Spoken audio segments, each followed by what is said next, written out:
Hi friends, welcome back to my YouTube channel. ഇന്ന് നമുക്ക് തേങ്ങ അരച്ചൊരു മത്തിക്കറി ഉണ്ടാക്കിയാലോ. അതെങ്ങനെയാണ് തയ്യാറാക്കുന്നതെന്ന് നോക്കാം. പോകാം വീഡിയോയിലേക്ക്. 1/2 കിലോ മത്തി എടുത്തിട്ടുണ്ട്. ഇത് ഞാനത് ക്ലീൻ ചെയ്ത് കഴുകി എടുത്തതാണ്. ഒരു മാങ്ങ എടുത്തിട്ടുണ്ട്. ഞാൻ പുളി എടുത്തിട്ടില്ല, അതിന് പകരം മാങ്ങയാണ് എടുത്തിരിക്കുന്നത്. ഇത് അത്യാവശ്യം നന്നായിട്ട് പുളിയുള്ള മാങ്ങയാണ്. 3 പച്ചമുളക് എടുത്തിട്ടുണ്ട്. ഇഞ്ചിയും വെളുത്തുള്ളി ഒന്ന് ക്രഷ് ചെയ്ത് വെച്ചിട്ടുണ്ട്. ഒരു ടൊമാറ്റോ എടുത്തിട്ടുണ്ട്. ചെറിയുള്ളി എടുത്തിട്ടുണ്ട്. ഞാൻ 1 ടേബിൾ സ്പൂണും അതിൻ്റെ ഹാഫും കൂടെ മുളക് പൊടി എടുത്തിട്ടുണ്ട്. ഞാൻ കുറച്ചിട്ടിരിക്കുകയാണ്. മല്ലിപ്പൊടി 1 ടേബിൾ സ്പൂണ്.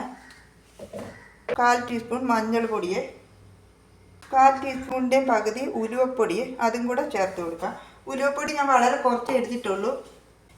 ഇനി പൊടികൾ നന്നായിട്ടൊന്ന് ചൂടാക്കി എടുക്കാമേ.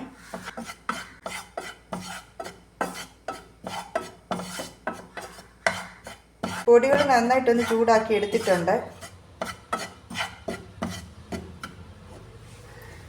ഇനി ഇത് തണുത്തതിന് ശേഷം മിക്സിയുടെ ജാറിൽ ഒന്ന് ഫൈനായിട്ടൊന്ന് അരച്ചെടുക്കാമേ. തേങ്ങ മിക്സിയുടെ ജാറിൽ ഫൈനായിട്ടൊന്ന് അരച്ചെടുക്കാം. തേങ്ങ ഇതിലേക്ക് ഇട്ട് കൊടുക്കാമേ. ഇതിലേക്ക് ഈ ചെറിയുള്ളിയെ അതും കൂടി ഇട്ട് കൊടുക്കാം. മുളക് പൊടിയെ അതും കൂടി ഇട്ട് കൊടുക്കുകയാണ്.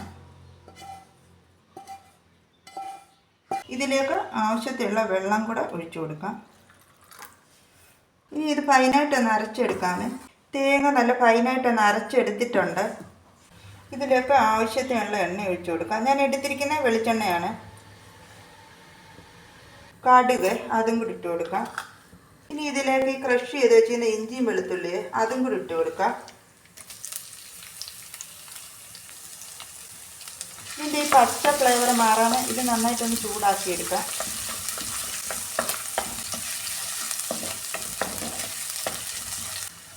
കറിവേപ്പില ചെറിയുള്ളിയെ അതും കൂടെ ആഡ് ചെയ്ത് കൊടുക്കാം. ഈ പച്ചമുളക് അതും കൂടി ഇട്ട് കൊടുത്തിട്ടുണ്ട്. മാങ്ങയെ അതും കൂടി ഇട്ട് കൊടുക്കാം. മാങ്ങയ്ക്ക് പകരം പുളി ചേർത്ത് കൊടുത്താലും മതി. മാങ്ങ ചേർക്കുമ്പോൾ കുറച്ചുകൂടി ടേസ്റ്റ് കിട്ടും.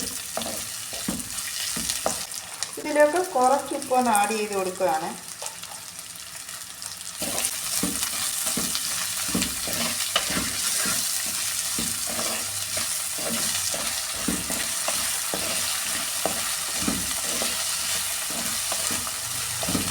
ഇനി ഇതിലേക്ക് ഈ ടൊമാറ്റോ അതും കൂടെ ചേർത്ത് കൊടുക്കാം.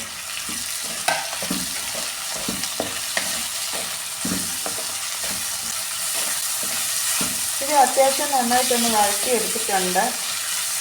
ഇനി ഇതിലേക്ക് ഈ അരച്ച് വെച്ചിരിക്കുന്ന തേങ്ങയെ അതും കൂടെ ചേർത്ത് കൊടുക്കാം.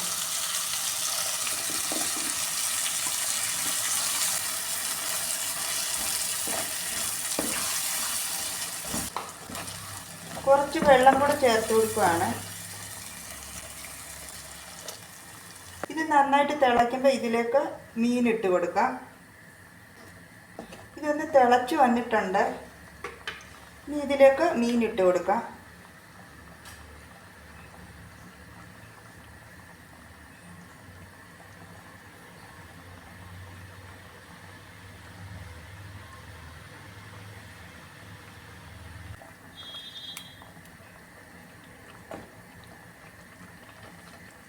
ഇത് മെല്ലെ വേണം മിക്സ് ചെയ്ത് കൊടുക്കാൻ, അല്ലെങ്കിൽ ഇതൊന്ന് കറക്കി കൊടുത്താലും മതി. ഞാൻ അങ്ങനെ ചെയ്യാറില്ല. ഞാൻ ഇതുപോലെ മെല്ലെ ഒന്ന് മിക്സ് ചെയ്ത് കൊടുക്കാറാണ് പതിവ്. അല്ലെങ്കിൽ ഇത് പൊടിഞ്ഞു പോകാനിടയുണ്ട്. ഒന്ന് അടച്ചു വെച്ച് കൊടുക്കാമേ. ഇതൊന്ന് തുറന്ന് നോക്കാമേ.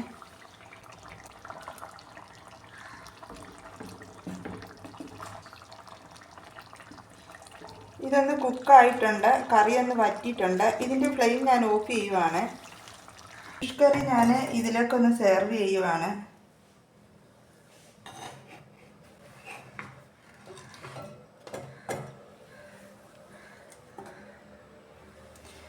നല്ല ടേസ്റ്റാണ് ഈ തേങ്ങ അരച്ച മത്തിക്കറി. ഞാൻ വെറുതെ പറയില്ല, നിങ്ങൾ ഒരിക്കലെങ്കിലും ഇതുപോലെ ഒന്ന് ട്രൈ ചെയ്ത് നോക്കുക.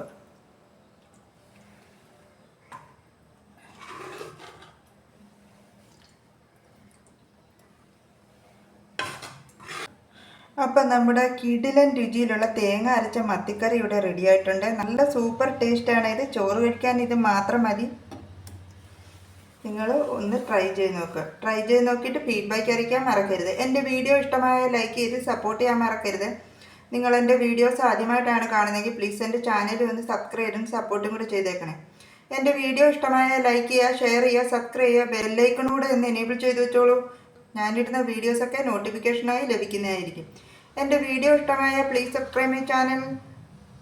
അടുത്ത വീഡിയോയിലൂടെ നമുക്ക് വീണ്ടും കാണാം. Thank you.